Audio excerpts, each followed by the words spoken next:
com cada um de nós. O tema proposto para a nossa reflexão de hoje é indulgência.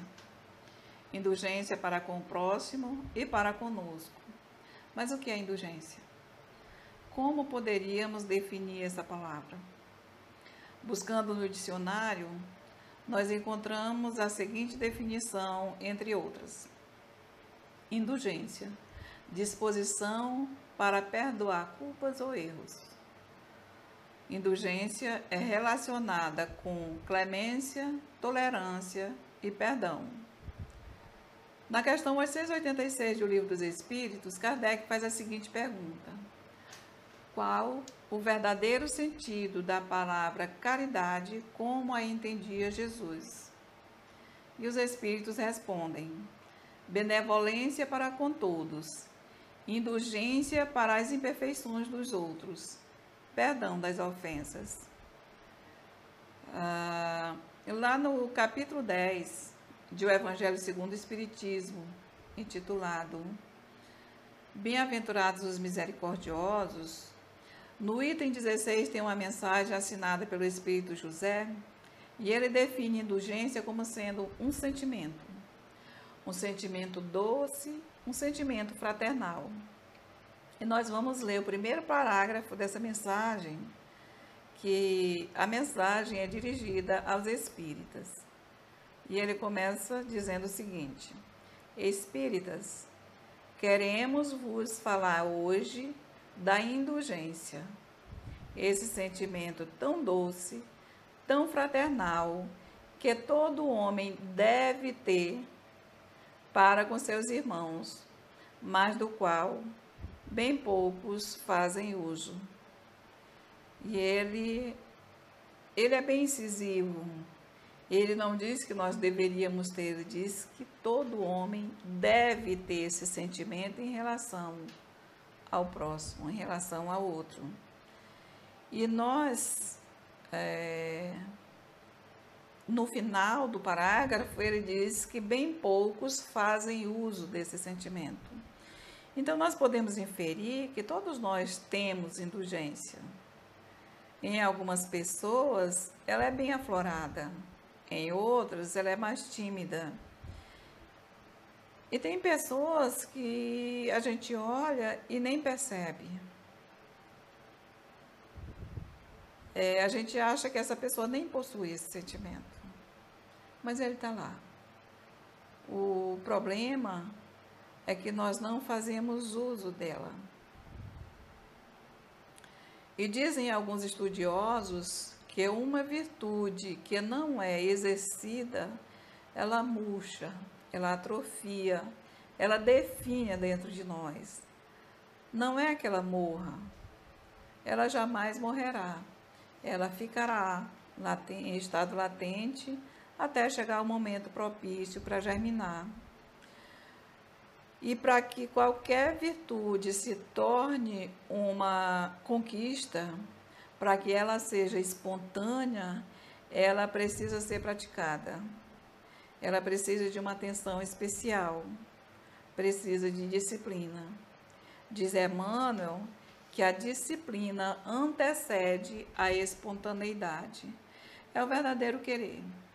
Quando nós queremos verdadeiramente, nós conseguimos aquilo que buscamos, tratando-se de conquistas espirituais.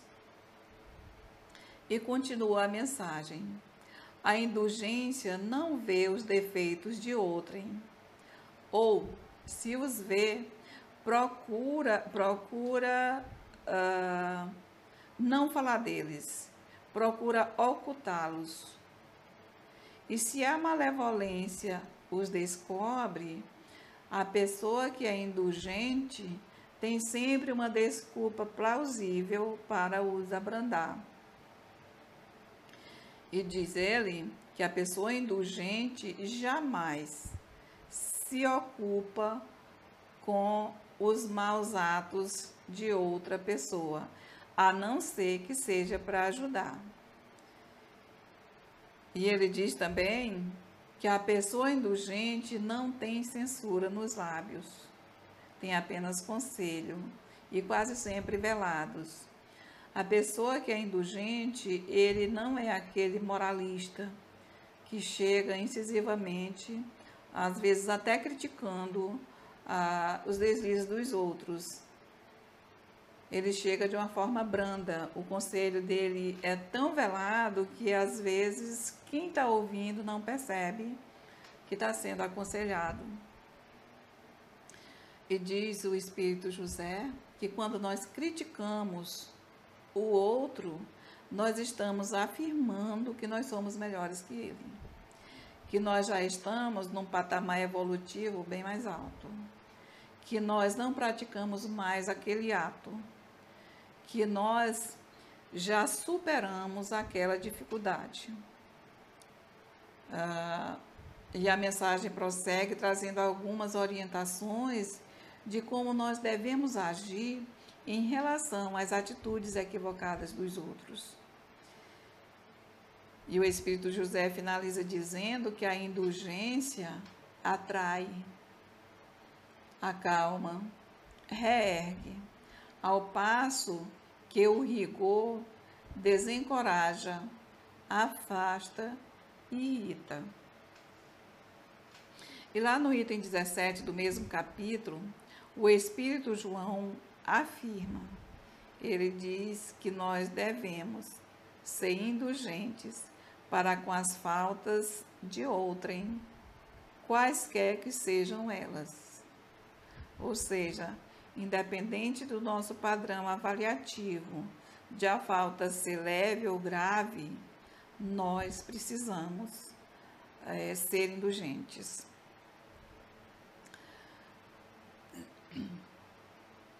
E ele finaliza dizendo que nós sejamos severos com as nossas próprias ações. No entanto, nós precisamos ter em mente que quando os Espíritos recomendam que sejamos severos para conosco, não significa que nós devemos nos transformarmos em carrascos implacáveis de nós mesmos. O que acontece é que a maioria de nós tem o hábito de avaliar as pessoas, de julgar. E ao julgar outra pessoa, nós recorremos ao nosso referencial interno.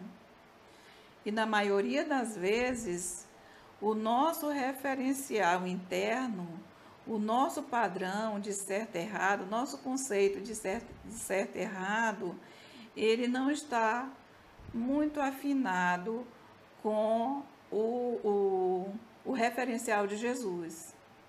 Porque Jesus tem um olhar indulgente para conosco. Ele olha para nós, ele não julga os nossos atos de agora. Ele vê o potencial que nós temos e o que nós seremos. A exemplo disso é Saulo de Tarso. Jesus olhou para Saulo, mas ele não viu Saulo, ele viu Paulo. Aquele discípulo fervoroso, corajoso, que após o encontro com ele, foi um discípulo fiel, que deu a vida pelo Evangelho. Mesmo passando por tantas dificuldades, por tantas vicissitudes, ele foi firme até o fim. Uma outra coisa também é que nós não conhecemos o passado do outro. Nós não conhecemos a vida do outro. Nós não vivemos as experiências que o outro viveu. E por isso não conhecemos os motivos que levou a criatura a praticar determinadas ações, a tomar determinadas atitudes. Nós também precisamos lembrar que todos nós temos más tendências a vencer. Nós temos hábitos a modificar, nós temos defeitos a corrigir. E todos nós carregamos fardos mais leves ou mais pesados, mas carregamos fardos e nós precisamos nos desfazer desses fardos para que nós consigamos escalar o cume da montanha do progresso. E um dos caminhos é a caridade. E um dos aspectos da caridade é a indulgência. Então, nós temos muitas questões a vencer, a serem trabalhadas. É a questão do argueiro no olho. Quando Jesus diz que nós vemos um cisco no olho do outro e não enxergamos a trave que está no nosso. O ideal seria que a gente não julgasse, que a gente não emitisse nenhum julgamento